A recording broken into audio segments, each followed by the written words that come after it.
vous sentez fatigué, avez des fringales ou des variations d'humeur. Cela pourrait être lié à votre consommation de sucre. Mais comment le sucre agit-il vraiment sur notre corps? Faut-il l'éviter complètement ou savoir comment le consommer? On en parle aujourd'hui dans Conseil Santé. Quel est le rôle du sucre dans l'organisme?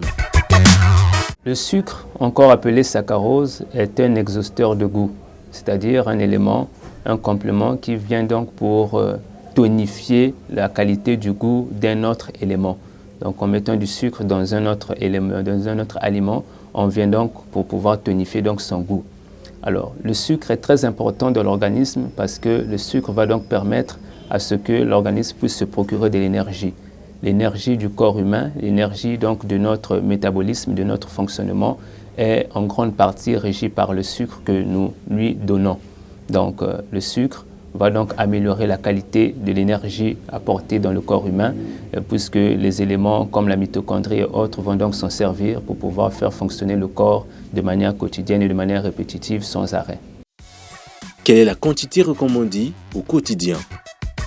Alors, le sucre, bien que c'est un élément très important pour l'organisme, mais il va donc avoir beaucoup plus d'inconvénients que d'avantages. Donc, s'il faut mettre les avantages et les inconvénients sur une balance, en tout cas, on constaterait que les inconvénients vont donc beaucoup plus peser sur les avantages. Ça fait donc que la quantité de sucre que l'on doit consommer, qu'un adulte, qu'un enfant doit consommer par jour, doit être une quantité vraiment très infime. C'est-à-dire, ça doit être une quantité vraiment négligeable, une quantité très faible, que l'on peut consommer donc comme ça. On va parler donc en termes de grammes. On va donc consommer en tout cas pas plus de 30 grammes de quantité de sucre par jour. Et si on peut même réduire cela considérablement, ça va toujours être d'un bienfait pour l'organisme. Donc on doit éviter de consommer du sucre au quotidien de manière comme ça apparente parce que le sucre va déjà être contenu dans beaucoup d'aliments que nous consommons, même des aliments salés. Et il faut noter que même les aliments salés que nous consommons, lorsque cela va donc être transformé dans l'organisme, ça va être transformé encore en sucre. Donc en fait, on n'a pas besoin de consommer beaucoup d'aliments sucrés parce que même les aliments salés, même les aliments aigres vont au finish comme ça se transformer en aliments sucrés. Donc il faut au maximum éviter la consommation de sucre. Quels sont les effets néfastes d'une surconsommation de sucre? Lorsqu'on consomme excessivement du sucre, on va avoir beaucoup d'inconvénients de l'organisme.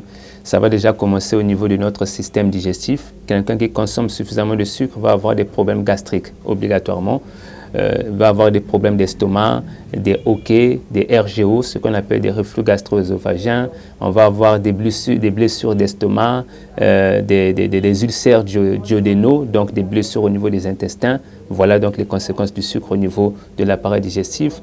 On va avoir des conséquences au niveau même au niveau de son appareil cardiovasculaire. Donc quelqu'un qui consomme beaucoup de sucre va souffrir comme ça des hypertensions artérielles, des problèmes cardiovasculaires parce que ça va demander au cœur beaucoup trop d'efforts pour pouvoir éliminer donc la quantité en excès de sucre. Donc la personne risquera d'avoir des problèmes cardiovasculaires. La personne aura ce qu'on appelle donc l'obésité, les obésités morbides, donc un poids qui va être supérieur vraiment à la normale. La personne sera très obèse et la personne va avoir des problèmes liés à son cœur puisque la personne étant trop pesante, le cœur va donc avoir comme ça beaucoup de mal à pouvoir pomper donc le sang au niveau de ses organes.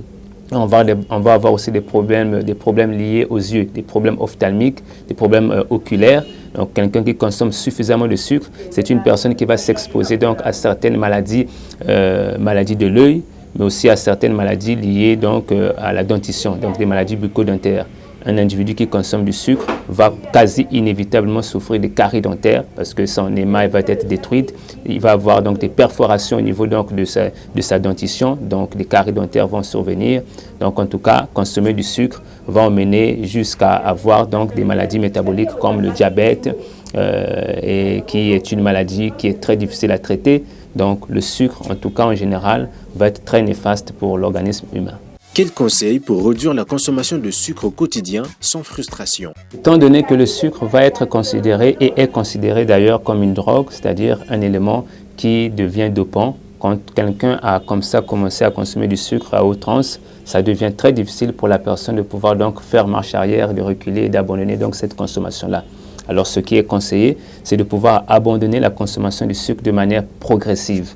Donc si par jour, on avait la tendance de prendre du lait avec 5 carreaux de sucre. Le lendemain, il faut donc penser à le prendre avec 4 carreaux et demi de sucre, ainsi de suite en réduisant jusqu'à ce qu'on va tomber donc à une quantité normale et une quantité permise. Donc le mieux, c'est de pouvoir diminuer, réduire de manière progressive, mais aussi de préférer donc tout ce qui va être sucre naturel. Donc on préfère manger un aliment sucré naturellement, comme un fruit, une banane, une pomme et autres, que de consommer comme ça un aliment que l'on va mélanger soi-même avec du sucre qui va parfois contenir des éléments très nocifs pour la santé. Donc il vaut mieux préférer des aliments sucrés naturellement à des aliments que l'on sucre soi-même et diminuer de manière progressive jusqu'à atteindre donc un taux ou une fréquence normale. Alors, quand on veut faire, par exemple, santé le matin, son café avant de sortir pour avoir un peu de caféine dans le corps, pour lutter un peu contre la fatigue, la somnolence et l'asthénie générale, il est conseillé à un adulte de pouvoir donc prendre son pot de café ou de thé avec 1 ou 2 carreaux de sucre. Voilà donc les quantités qui sont requises, normales, pour ne point tomber donc dans cette dépendance du sucre. Donc consommer 1 à 2 carreaux de sucre par jour serait déjà suffisant. Le sucre, s'il est consommé avec modération, fait partie d'une alimentation équilibrée. Mais attention aux excès qui peuvent nuire à votre santé. En étant attentif à ce que l'on mange, on peut retrouver plus d'énergie et mieux préserver son corps sur le long terme. À vous de jouer.